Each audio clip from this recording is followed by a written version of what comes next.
எத்தனை பேர் தகுதியாக இருந்தும் என்ன மட்டும் கிருபை என்று தேடி வந்ததே.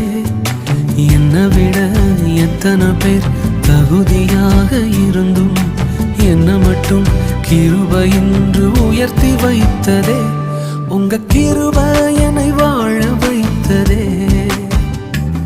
உங்க கிருபை என்னை தூக்கி சுமக்குதே.